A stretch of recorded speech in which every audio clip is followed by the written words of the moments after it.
Aslı gurbet harap etti köyümü. Bülbül gitti baykuş kolmuş, gel hele gel hele gel hele gel hele gel hele.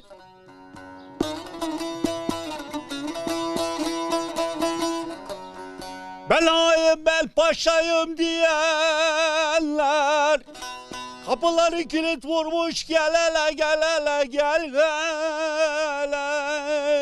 gel hele. Ben hayım ben paşayım diyenler kapıları kilitlemişler, gel hele gel hele. Gel hele be kömür gözlüm, gel hele gel. Gel hele de dudu dillim, gel hele.